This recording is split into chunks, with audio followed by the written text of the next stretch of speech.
สบายดีเนาะทุกคนมื้อนี้อาจารย์สันติสุขก็จะมาสอนเนาะหรือว่ามาสรุปบทเรียนของพวกเราจะเป็น Unit 4เนาะหรือว่าบทที่ 4 Lesson 2 ก็คือบทเรียนที่2สำหรับหัวข้อของพวกเราแม่น This is a pen These are pens ก็คือนี่แม่น big แล้วก็เหล่านี้แม่น big ประมาณนี้จุดประสงค์ก็บ่ได้มีหยังหลายเนาะก็คือการนำใช้เนาะ this that these those สำหรับน้องๆนักเรียนชั้นม.1 เนาะก็บ่ยากเกินไปซึ่งอาจารย์จะบ่ได้อธิบายไปตามหัวข้อตัวนี้เนาะก็มันค่อนข้างน่าเบื่อก็เลยสรุปมาเป็นแบบนี้เนาะสำหรับบทเรียนอาจารย์สรุปก็แม่นเป็นบทที่4เนาะ lesson 2ซึ่งอาจารย์ก็ใช้คำว่า this and that เนาะ this and that นี่แหละนั่นเราจะง่ายกว่า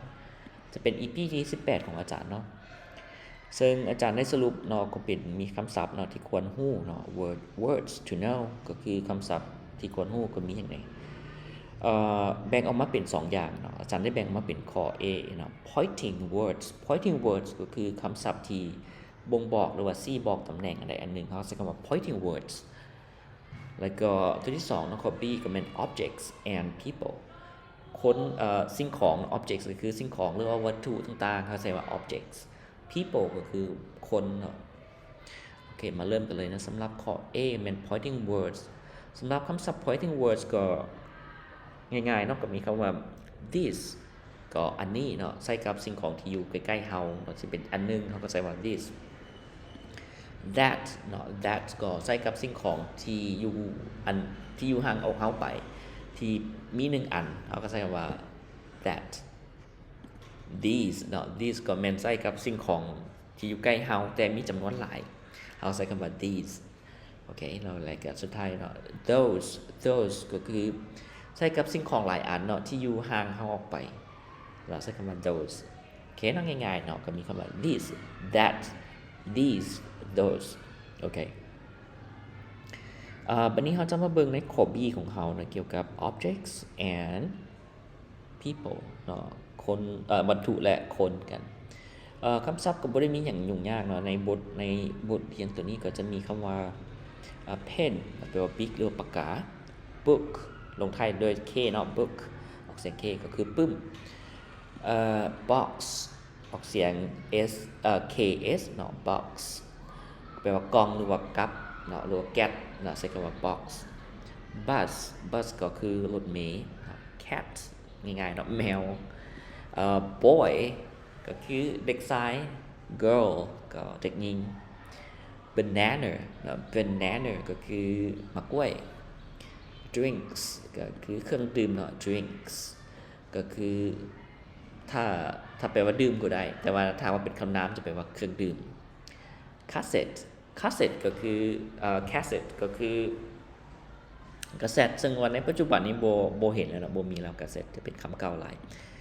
คำว่าต่อไปเนาะ watch แปลว่าโมงสำหรับโมงตัวนี้มันเป็นโมงที่ใส่ในแขนเกินว่า watch เนาะ watch dish เนาะ dish ก็คือจาน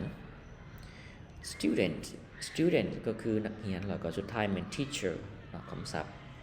ก็ง่ายๆเนาะบ่มีคำศัพท์ยากๆสำหรับมื้อนี้โอเคต่อไปเนาะเพื่อบ่เป็นการเสียเวลาพวกเฮามาเบิ่งข้อที่2เนาะ grammar ก็จะมี2อย่างเนาะก็จะมีอยู่การนำใช้เนาะการนำใช้ singular เนาะ singular ก็คือจำนวนน้อยเนาะที่บอกจำนวนน้อยหรือว่าอันเดียวใช้คำว่า singular plural ก็คือจำนวนหลายหรือว่าหลายอันเขาก็ใช้คำว่า plural มาเบิ่งหลักการที่1เนาะหลักการที่1แม่นis versus are เนาะ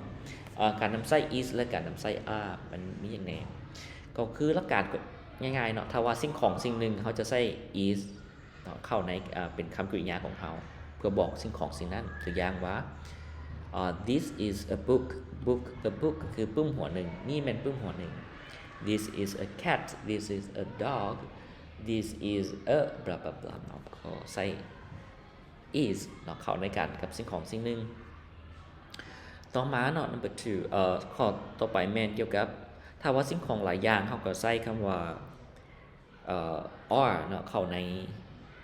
ที่เป็นคำกริยาเพื่อบอกถึงสิ่งนั้นตัวอย่างว่า these are books เนาะ these are books อย่าลืมเนาะลงท้ายถ้ามันเป็นจำนวนหลายลงท้ายมันจะต้องลงท้ายด้วย s เสมอหรือว่า es ในกรณีต่อไปเนาะโอเคหรือว่ากรณีต่อไปเนาะบัดนี้ข้อที่2แม่น rule to เนาะหลักการที่2เนาะการตืมเนาะ adding ไม่ใช่ว่าการตืม s or es เนาะการตืม s หรือว่า es เข้าในคำเนาะที่เป็นจำนวนหลายถ้าว่าคำข้อที่1เนาะถ้าเป็นคำทั่วไปแม่นเฮาตืมคำทั่วไปแม่นเฮาตืม s เข้าไปเลยเนาะแล้วก็ถ้าเป็นคำศัพท์ที่ลงท้ายเนาะด้วย s x ch sh เนาะให้ตืม es ก่อนเนาะให้ตืม es ก่อนซึ่งจะมีตัวอย่างแบบนี้เนาะ box เนาะ box ก็จะเป็น boxes bus ก็เป็น buses watch เนาะหมวกใส่แขนก็เป็น watches dish dishes โอเคเนาะประมาณนี้ต่อไปแม่น expressions พวกเขาจะมีประโยคที่ควรเจอก็จะแม่นคำว่า asking about one thing and asking about many things ก็คือถามสิ่งของสิ่งนึงแล้วก็หรือว่าถามด้วยสิ่งของหลายอย่างถ้าว่าสิ่งของสิ่งนึงเขาก็ใช้คำว่า what is this ก็คือนี่มันหยังถ้าหลายอย่างนี่เขาก็ใช้ว่า what are these เนาะเรานี่มันหยังก็ง่ายๆเนาะโอเคบทเรียนของพวกเราก็คงจะมีเท่านี้เนาะขอบใจเนาะถ้ามีคำอยากหยังเสนอถามอาจารย์เนาะก็สามารถถามได้ทุกเวลาเด้อขอบใจ